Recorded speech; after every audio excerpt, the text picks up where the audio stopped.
আজ কাজ শেষ করতে করতে বেশ বেলা হয়ে গেল। সূর্য ডুবেছে সেই কখন। শিগগিরই বাড়ি না ফিরলে বউ ঘ্যান ঘ্যান করবে। ছেলেটাকেও কত সময় হয়ে গেল দেখি না। আজ বেশ ঠান্ডাও পড়েছে, চারপাশের প্রকৃতি বেশ শীতল। দুপুরে অবশ্য তীব্র রোদে ঝলসে যাওয়ার অবস্থা হয়ে গিয়েছিল।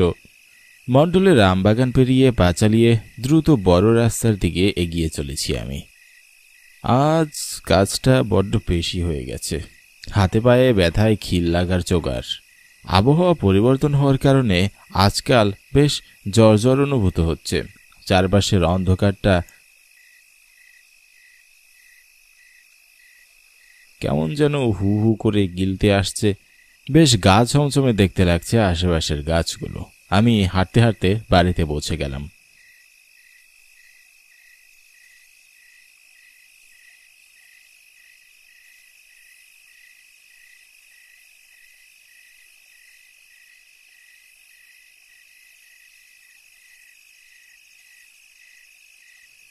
কই গো, কোথায় গেলে সব? এই তো এইখানে। তা আজ এত দেরি হলো কেন তোমার? আর বলো না, আজ বড্ড কাজের চাপ ছিল। তা আমার চোখের মণিটা কই? ঘরের কোনায় এক মনে খেলতে থাকা আমার ছোট্ট ছেলেটা দৌড়ে এসে জড়িয়ে ধরলো আমায়। একমাত্র ছেলে হয়, ওকে আমি বড্ড ভালোবাসি।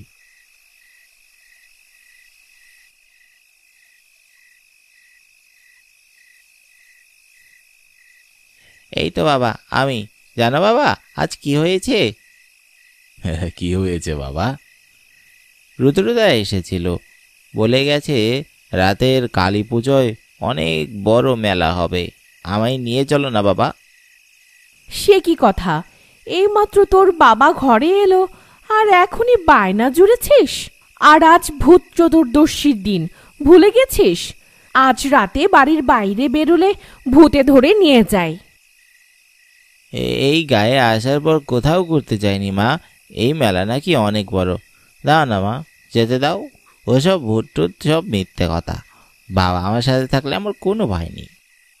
বেশি কথা শিখেছ দেখছি। বললাম না যাওয়া হবে না। ভূত চতুর্দশীর দিন খুবই বিপজ্জনক। আহা, ওকে বকো না তো, আমার একটা মাত্র ছেলে। আমি তোকে নিয়ে যাব বাবা।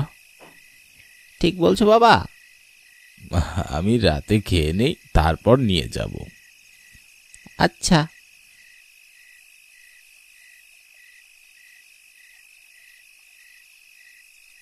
নীরব আমার একমাত্র ছেলে, ওর কোনো আবদারই আমি ফেলতে পারি না। অগত্যা ছেলের আবদার রাখতে রাত বিরেতে কালী পুজোর মেলায় যাচ্ছি। পুরনো গ্রাম ছেড়ে এই হরিরামপুর গ্রামে এসেছি। এটাও প্রায় 2 বছর হতে চলল। এখানকার জাগ্রত কালী পুজোয় ভূত চতুর্দশীর রাতে শুনেছি খুব বড় মেলা হয় বটতলার নিচে। তবে কখনো দেখার সৌভাগ্য হয়নি, তাই সিদ্ধান্ত নিলাম এবার সেই বড় মেলায় যাব। রাত প্রায় অনেক হয়ে গেছে। আমার স্ত্রী মিনু অবশ্য বহুবার বারণ করেছিল রাতের বেলা ছেলেকে নিয়ে বেরোতে, তবে ছেলের আবদারের কাছে হার মেনে নিয়েছি। ভূত চতুর্দশী নিয়ে তার ভীষণ ভয়, তবে আমি অবশ্যই এসব মানি না, বানোয়াট গল্প মনে হয়। ছেলেকে নিয়ে গ্রামের ছোট পথ ধরে মেলায় যাওয়ার জন্য বেরিয়েছি। আবহাওয়াটা বেশ ঠান্ডা, নিরিবিলি। আজ অমাবস্যার রাত, তাই ভীষণ অন্ধকার চারপাশে। হাতে থাকা টর্চেরও ভরসা নেই, পিটপিট করে জ্বলছে। কখন নিভে যায় বলা মুশকিল। তবে এখন শেষ ভরসা এই টর্চখানা দিয়েই রাত্রি পার করতে হবে। প্রতিমধ্যে 2-4টে শিয়ালের ডাকও শোনা যাচ্ছে। বাবা, শিয়াল কি মানুষ ধরে নিয়ে যায়?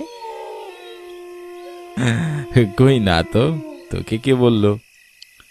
মা বলেছে রাতের বেলা বাইরে বেরোলে বড় বড় শিয়ালরা বড় বাচ্চাদের নিয়ে যায়। শিয়াল ডাকছে, আমায় কি ধরে নিয়ে যাবে বাবা? আরে না বোকা, আমি আছি না তোর সাথে, আমি থাকতে কিচ্ছু হবে না। আশেপাশে বেশ কয়েকটা শিয়াল ঘোরাফেরা করছে বলে মনে হলো, কিন্তু অন্ধকারে কিছুই দেখা যাচ্ছে না। শিয়ালের ডাকগুলো বেশ ভালোভাবেই শুনতে পাচ্ছি। হাতে একখানা লাঠি সোটা নিয়ে বেরোলে হয়তো ভালো হতো।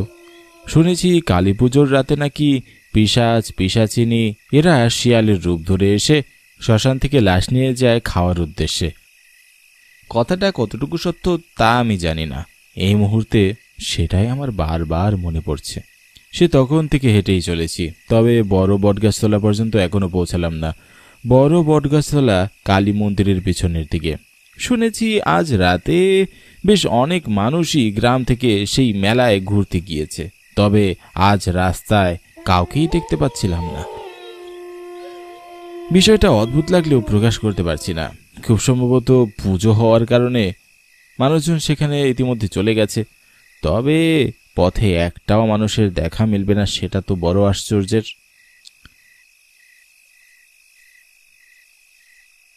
অবশেষে আমি আর আমার ছেলে নীরব বড় বটগাছতলায় পৌঁছালাম। পৌঁছেই যেন আকাশ থেকে পড়লাম, কারণ সেখানে একটাও মানুষ নেই। অথচ শোনা গেছে এই সময় এখানে মানুষের ভিড়ে পাই রাখা যায় না। হাঁটতে হাঁটতে ভুল পথে চলে আসার সম্ভাবনাও নেই, কারণ বড় বটগাছতলা তো আমি একটাই চিনি। তবে কি এবছর মেলা হচ্ছে না? এসব নানা রকম প্রশ্ন আমার মাথায় ঘুরপাক খেতে লাগলো। এ কি, মেলা কোথায় বাবা? এখানে তো কোনো মানুষই নেই। আমিও তো সেটাই ভাবছি। তুই ঠিক জানিস তো আজ মেলা হবে? হ্যাঁ তো, রুদ্রদা নিজে এসে আমাকে বলে গেছে মেলায় যেতে। কিন্তু এখানে তো কেউই নেই। চল ফিরে যাই বাবা। আমার মেলা দেখা হবে না বাবা? দেখছিস তো এখানে কিচ্ছু নেই। আমি তোকে বড় রথের মেলায় নিয়ে যাব পরে। আজ ফিরে চল, আমার বেশি একটা ভালো ঠেকছে না এখানে। আচ্ছা বাবা, চলো।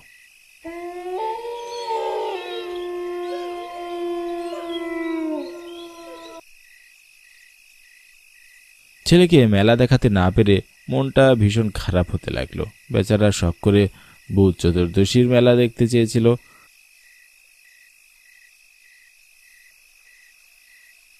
পথে হাঁটতে হাঁটতে হঠাৎ আমার হাতে থাকা টর্চটা বন্ধ হয়ে গেল। এই যা, এটা কি হলো? জানতাম এটা নষ্ট হয়ে যাবে। তো তুই ভয় পাস না বাবা, আমার হাত ধরে থাক। কোথায় গেলি নীরব? নীরব বাবা, কোথায় গেলি? এক্ষুনি নীরব আমার পাশেই ছিল, কিন্তু কোথায় চলে গেল বুঝতে পারছি না। চারপাশে অন্ধকার, অন্ধকারে হাতড়াতে লাগলাম, কোথাও খুঁজে পাচ্ছি না। মনের মধ্যে ভয়টা মাথা চারা দিয়ে উঠল, আতঙ্কে গলা শুকিয়ে এলো। এর মধ্যে টর্চটাও নষ্ট হয়ে গেছে। কয়েকবার টর্চটা ঠিক করার চেষ্টা করলাম, কিন্তু কিছুতেই জ্বলে উঠল না। আমি পাগলের মতন চিৎকার করে ছেলেটাকে খুঁজতে আরম্ভ করলাম, কিন্তু কোথাও সারা শব্দ পেলাম না। হঠাৎ আচমকা আমার কাঁধের উপরে ঠান্ডা কিছু একটা পড়ল। মনে হলো কেউ একজন হাত রাখলো। ভয় আমার বুকের ভিতরে আত্মারাম খাঁচা ছাড়া হবার উপক্রম হলো। কোনো কিছুই বুঝতে না পেরে পিছনে ঘুরে তাকাতে আমি যা দেখলাম তা দেখার জন্য আমি মোটেও প্রস্তুত ছিলাম না। আমি দেখলাম আমার সামনে একটা মেয়ে দাঁড়িয়ে আছে। মেয়ে বললেও বলাটা ঠিক হবে না, কারণ তার দুটো চোখ জ্বলছিল আগুনের মতন। শরীরের সমস্ত জায়গায় ক্ষত বিক্ষত, জায়গায় জায়গায় যেন কঙ্কাল বেরিয়ে আছে। কি বিভৎস তার রূপ! এই কালো কুচ্ছিত অন্ধকার রাতে এ কার দর্শন হলো আমার? ভয়ে আমার শরীরের সমস্ত লোভ খুব যেন দাঁড়িয়ে গেল। বারবার মনে হতে লাগলো মিনুর কথা। সে বলেছিল ভূত চতুর্দশীর রাত খুবই ভয়ানক হয়। এ রাতে পৃথিবী আর মৃত্যুলোকের দরজা খুলে যায়। অশরীররা পৃথিবীর আনাচে কানাচে বিচরণ করতে থাকে। বিকট কণ্ঠে সে অশরীরী বলে উঠল, চিনতে পারছিস আমায়? কে? তোর বউ কল্পনা। আমি কল্পনা? কিরে, ভয় পেলে নাকি? কল্পনার বিকৃত ভয়ানক হাসি আর এই রূপ দেখে আমার শরীর যেন পাথর হয়ে গেল। বারবার মনে মনে ভগবানকে ডাকতে লাগলাম এবারে বাঁচিয়ে দেওয়ার জন্যে। তবে বাপ তার বাপ কেউ ছাড়ে না। কোনো এককালে করা এক পাপের অপরাধের স্মরণ হচ্ছে আবার। সেই দিনও ভূত চতুর্দশীর রাত ছিল। আমার কুল জুড়ে ফুটফুটে এক মেয়ের জন্ম হলো। আর তুই কি করলি? আমার কুলের সেই একদিনের শিশু সন্তানকে শুধুমাত্র মেয়ে বলে রাতের আধারে চুপি চুপি নিয়ে জ্যান্ত কবর দিলি শ্মশানে। এইটুকু সন্তানকে নিজের হাতে কবর দিয়ে আসার সময় তোর হাত এতটুকুও কাঁপলো না? সবটা জানতে পেরে ছুটে গিয়েছিলাম আমি সেই রাতে। গিয়ে দেখলাম আমার এই ছোট্ট শিশুটাকে মাটি খুঁড়ে কুকুর শিয়ালরা ছিঁড়ে আছড়ে খেয়ে ফেলছে। আমার একদিনের মেয়েটা। কল্পনা, আমাকে ক্ষমা করে দাও। আমি এতদিনে বারবার বুঝতে পেরেছি যে আমি ভুল করেছি। আমাকে এবারের মতন ক্ষমা করে দাও। আমি কথা দিচ্ছি, আমি আমার ভুল সবার সামনে স্বীকার করে নেব। আমাকে প্রাণে ফেরো না। তোকে ছেড়ে দেব আমি? সেদিন যখন আমি পঞ্চায়েতের কাছে নালিশ করতে যাচ্ছিলাম, তুই আমাকে মেরে ছুড়িয়ে দিয়েছিস। সবাইকে বলেছিস আমি গলায় দড়ি দিয়েছি। আমি মরার আগে অভিশাপ দিয়ে গিয়েছিলাম তোকে, যেন কোনো এক ভূত চতুর্দশীর রাতে আমি ফিরে আসব। আজ কেউই তোকে বাঁচাতে পারবে না, কেউই না। কল্পনার চোখে আমি যে হিংস্রতা দেখলাম, তাতে আমি নিশ্চিত হয়ে গেলাম যে আজ আমার আর রক্ষে নেই। নিজের ছোট্ট ছেলেটার মুখটা বারবার ভেসে উঠল আমার চোখের সামনে। নিঃসন্দেহে যখন আমি কল্পনাকে মেরেছিলাম, তখন ওর সামনে ওই ছোট্ট বাচ্চাটার মুখ নিশ্চয়ই ভেসে উঠেছিল। মেয়ে সন্তান না চাওয়ায় যত বড় পাপ আমি করেছিলাম, তার শাস্তি আজ আমি পাচ্ছি।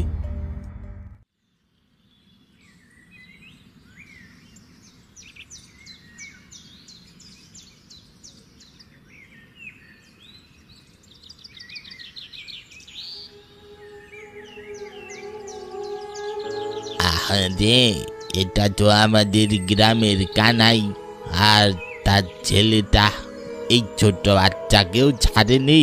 নির্ঘাত ডাকাতের পাল্লায় পড়েছিল দুজন।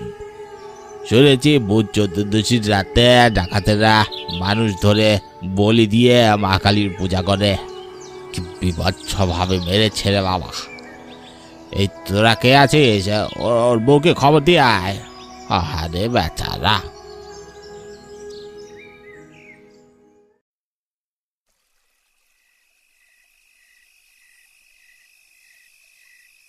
জি স্যার, আমি কাল সকাল সকাল পৌঁছে যাব অফিসে। খুব জরুরি কাজ কিন্তু শঙ্কর, কাল না আসলে তোমার চাকরিটা কিন্তু আর থাকবে না, মনে রেখো। 2 দিন পর পর ছুটি কাটাতে গিয়ে অফিস দেরিতে আসো, এই রোজকার তোমার এই একই ব্যাপার। তাই বলছি কালকে তোমাকে প্রেজেন্ট থাকতেই হবে। জি স্যার, আমি বুঝতে পেরেছি। কাল অবশ্যই আমি অফিসে প্রেজেন্ট থাকবো। আচ্ছা ঠিক আছে, মনে রেখো। Okay sir. অন্যের অফিসে কাজ করার এই এক সমস্যা, যার তার ঝাড়ি রাগ এসব সহ্য করতে হয়। মুখের উপরে কথা বললেই হুমকি দেয় যে চাকরি থাকবে না। তাই চুপচাপ এসব সহ্য করে কাজ করে যেতে হয়। একদিনের জায়গায় 2 দিন ছুটি কাটালে নানান কথা শুনতে হয়। ওদিকে তারা দিনের পর দিন ছুটি কাটায়, সেটা কিছুই না। যাকগে, কি আর করার। আজই রওনা দিতে হবে অলন্তপুর থেকে। সন্ধ্যা গড়িয়ে রাতও হতে চলেছে। এ সময় কল করে হুকুম দিলেন যাতে আগামীকাল অফিসে উপস্থিত থাকি। এত রাতে কি আর যাওয়া যায়? তবে কি আর করার, এই রাতে না গেলে কাল ভোরে তো নৌকা পাওয়া মুশকিল হয়ে পড়বে। তাই আর রেস্ট নেব না, চটজলদি বেরিয়ে পড়ি।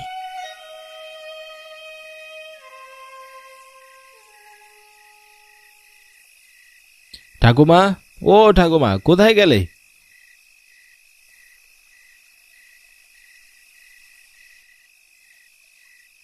বল লাদু ভাই, এত ডাকাডাকি করছিস কেন? এই যে এতক্ষণে আসলে। হ্যাঁ, এত তাড়া কিসের দাদু ভাই? আমি শহরে যাচ্ছি গো, তুমি দেখে শুনে থেকো। অফিস থেকে কল এসেছিল, কাল অফিসে যেতে হবে, না গেলে চাকরি থাকবে না। তা সকালে গেলে হয় না? রাতটারই তো ব্যাপার। না গো ঠাকুমা, সকালে যদি নৌকা ঘাটে না পাই কেলেঙ্কারি হয়ে যাবে। তা বেশ, তবে যা। কি গো ঠাকুমা, এত মন খারাপ করলে চলবে? আমি তো আবার আসবো, খুব তাড়াতাড়ি আসবো। দেখে শুনে যাস রে দাদু ভাই। ঠিক আছে ঠাকুমা, তুমি চিন্তা করো না, আমি আসছি গো।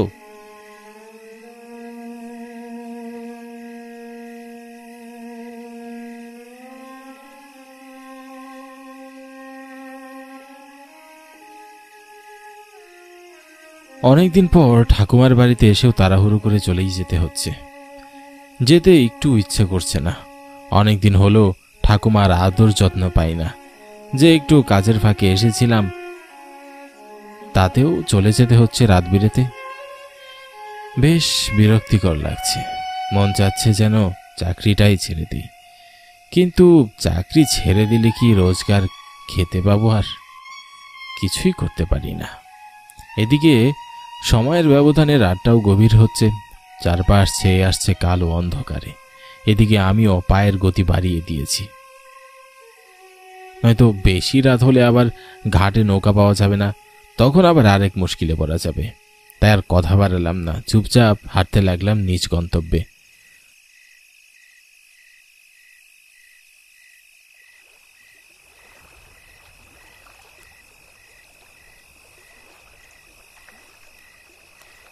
আশেপাশে তেমন নৌকাও দেখছি না, শুধু একটা নৌকা বাঁধা, সেটিতেও আবার মাঝি নেই। একমাত্র নৌকা পড়ে আছে নদীতে। বিপদের সময় আবার বিপদ পড়ল। এই তাড়াহুড়োর দিনেও একটি মাঝি নেই, খালি নৌকা পড়ে আছে। এমনিতেই মেজাজটা খারাপ ছিল, ঘাটে এসে যেন মেজাজটা আরও বিগড়ে গেল। এদিকে সময়ও গড়িয়ে যাচ্ছে, কি যে করব। এভাবে ভাবতে ভাবতে প্রায় বেশ খানিকক্ষণ হয়ে গেল। অন্ধকারেও চারিদিক ঘনিয়ে আসছে। কুকুর শিয়ালগুলো অনবরত ডেকে চলেছে। এদিকে সময়ও বাড়ছে, রাতও হচ্ছে। কোনো উপায় না পেয়ে সিদ্ধান্ত নিলাম আমি নিজেই নৌকা চালিয়ে নদীটি পার হব, নয়তো এছাড়া কোনো বিকল্প নেই। আর সময় মতো অফিসে না ফিরতে পারলে চাকরিটাও যে থাকবে না। সব সময় মাথার ভিতরে এই চিন্তাটা ঘুরপাক খাচ্ছে। তাই আর দেরি করলাম না, তাড়াহুড়ো করে নৌকাতে উঠতে লাগলাম।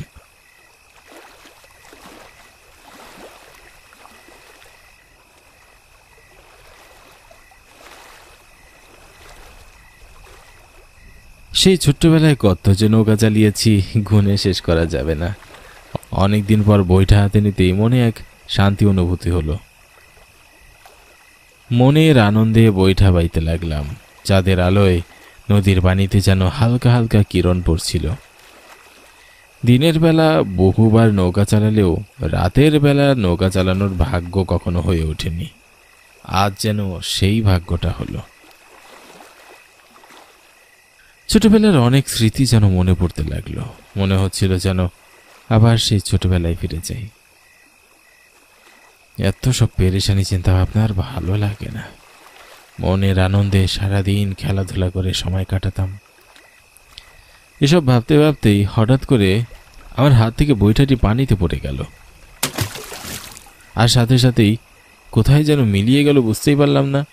আচমকা এক পরিস্থিতির সামিল হব কখনো কল্পনাও করতে পারিনি।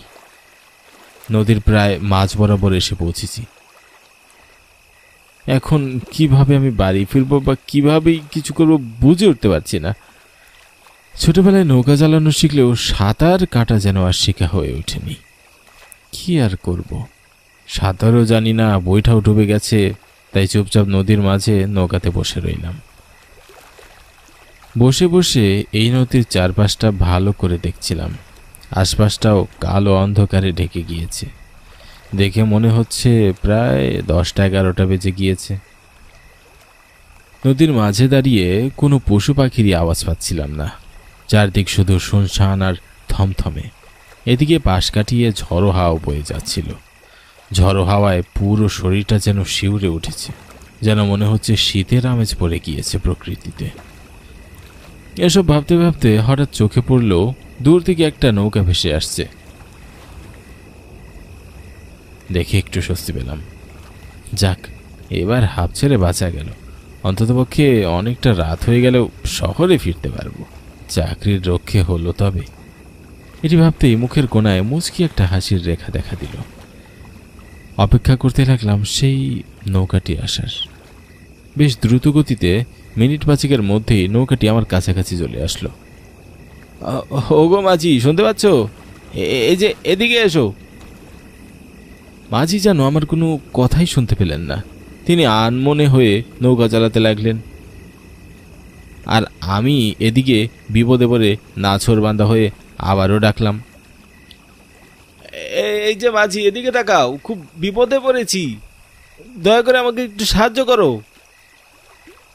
এবার যেন মাঝি আমার কথা শুনতে পেলেন। তিনি আমার দিকে তাকিয়ে নৌকাটি আমার নিকটে ভেড়ালেন। কি গো বাবু, কি হয়েছে? এই নদীর মাঝখানে বসে বসে হাঁক ছেড়ে ডাকছে কেন? বড়ই বিপদে পড়েছি গো মাঝি। হ্যাঁ, এই দেখো না, আমার হাতের বইটাটি পানিতে ডুবে গিয়েছে, আর যে যেতে পারছি না। ওদিকে শহরে পৌঁছাতে না পারলে যে চাকরিটাও থাকবে না। দয়া করে তুমি আমাকে নদীটি পার করে দিবে? না গো, এসব উঠকো ঝামেলা আমায় দিও না তো, আমারও বেশ তাড়া আছে, আমাকে যেতে হবে। তা বেশ, তুমি যেও, কিন্তু দয়া করে আমাকে নদীর মাঝখানে এভাবে ছেড়ে চলে যেও না। দয়া করে আমাকে সাহায্য করো, যত টাকা পয়সা করি লাগে আমি দেব। না না গো, পারবো না আমি। দয়া করো না গো মাঝি, দয়া করে এই বিপদ থেকে আমাকে রক্ষা করো। এত অনুনয় বিনয় করার পর মাঝি শেষ পর্যন্ত রাজি হলো, আর না করতে পারল না। তবে উঠো তাড়াতাড়ি। আমিও চটজলদি করে উঠে পড়লাম নৌকাতে। নৌকাতে উঠে বসতেই মাঝি নৌকা চালানো শুরু করলো।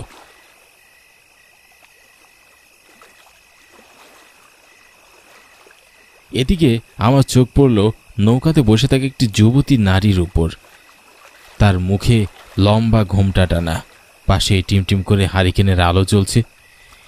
এত রাতে এমন যুবতী একটি মেয়েকে নৌকাতে দেখে বেশ হতভম্ব হলাম। তাই কৌতূহলবশত মাঝিকে জিজ্ঞাসা করলাম, এই মেয়েটি কে গো?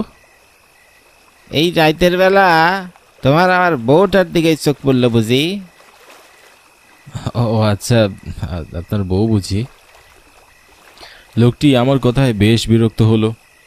তবে এত বয়স্ক একজন মানুষের যুবতী একটি মেয়ের সাথে বিয়ে হলো কি করে? বেশ খটকা লাগলো। যাক, এসব তাদের ব্যাপার, আমার এসবে কোনো কাজ নেই। হঠাৎ করেই যেন প্রকৃতি ক্ষেপে উঠল, উত্থাল বাতাল বাতাস বইতে শুরু করলো। এদিকে হারিকেনের আলো নিভু নিভু। হঠাৎই এ সময় মেয়েটির ঘোমটা পড়ে যায়, আর সাথে সাথে আমার চোখ দুটো গিয়ে পড়ে মেয়েটির মুখের দিকে। তৎক্ষণাৎ আমার বুকের ভেতরটা যেন মোচড় দিয়ে ওঠে। হ্যাঁ, এমন ভয়ঙ্কর চেহারা দেখবো আশা করিনি। তবে এমন জলজান্ত মানুষের রূপ এমন বদলে গেল কি করে? পুরো মুখে ক্ষতের চিহ্ন, যেন কেউ খামচে রক্তাক্ত করে দিয়েছে। চোখ দুটো লাল টকটকে, আর ঠোঁটের কোণে ভয়ঙ্কর এক হাসি। এক দৃষ্টিতে আমার দিকে তাকিয়ে হঠাৎ করে এই মেয়েটি হা হা করে হেসে উঠল।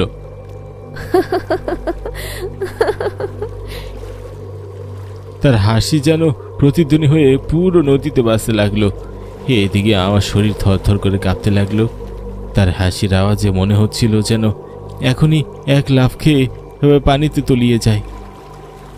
কি রে, কি হলো তোর? শুনবি না কে আমি? মেয়েটির কথা আর প্রতি উত্তরে যেন আমার মুখ থেকে কিছুই বের হচ্ছিল না, গলা শুকিয়ে কাঠ হয়ে গেছে। মেয়েটি বলল, কি রে, শুনবি শুনবি? হ্যাঁ, কে কে কে তুমি? অশরীরীর আত্মা। ছেড়ে দাও, ছেড়ে দাও আমায়, দয়া করে যেতে দাও না আমায়। না না, এত সহজে তো তোকে আমি ছাড়বো না। তোর হাড় মাংস চিবিয়ে চিবিয়ে খাবো, তারপরে ছাড়বো। মানে? তোর মতো আমি আর অনেক মানুষের মাংস গিলে গিলে খেয়েছি, আজ তোকেও খাবো। কেন? এই লোকটিকে দেখছিস? এ আমার স্বামী, জোর জবরদস্তি করে আমাকে বিয়ে করে। আর আমিও ছিলাম তখন বেশ যুবতী, ফর্সা ধপধপে। এই বুড়ো লোকটি আমাকে দেখে প্রেমে পড়ে যায়, আর আমার বাবা মাকেও বলে রাজি করিয়ে ফেলে। তাদের সম্মতিতেই বিয়ে হয়ে যায় আমাদের। আর অন্যদিকে আমি আমার প্রাক্তন প্রেমিককে ভীষণ ভালোবাসতাম, কিছুতেই এই বিয়ে মানতে পারিনি। আমার গর্ভে তখন আমার প্রাক্তন প্রেমিকের সন্তান। এসব কিছু মিলিয়ে যেন আমার বেশ রাগ হলো। আমিও আর নিজের রাগ না কমাতে পেরে এই বুড়ো লোকটির সাথে বাড়িতে যাওয়ার সময় নদীতে লাফ দেই। আমি ভালোভাবে সাঁতারও জানতাম না, তাই ডুবেই মারা যায়। আর এই বুড়ো লোকটি এসব চোখের সামনে দেখতে পারে না। প্রথম দেখায় ভীষণ ভালোবেসে ফেলে, কিন্তু আমি তা মানতে পারিনি। আমার ডুবে যাওয়া দেখে সে আস্তে আস্তে দিনে দিনে পাগল হয়ে যায়। তাই প্রতি রাতে এভাবে নৌকা নিয়ে ঘুরে বেড়ায় নদীতে আর আমাকে খুঁজে। মেয়েটির ব্যথিত কণ্ঠে বলা কথাগুলো শুনে আমার বেশ খারাপ লাগলো। আমি তাকে কিছু একটা প্রশ্ন করতে যাব, ঠিক এমন সময় আমার চোখের অগোচরে এই মেয়েটি কোথায় যেন হারিয়ে গেল। আর কোথাও দেখতে পেলাম না তাকে, যেন মনে হচ্ছিল হাওয়ার সাথে মিলিয়ে গেছে। আমি এসব কিছু দেখে চুপচাপ আনমনে তাকিয়ে রইলাম। তবে মাথায় একটি প্রশ্ন ঘুরপাক খাচ্ছিল, মেয়েটি অনেক মানুষকে মেরে ফেলেছে, কিন্তু আমাকে কেন ছেড়ে দিল?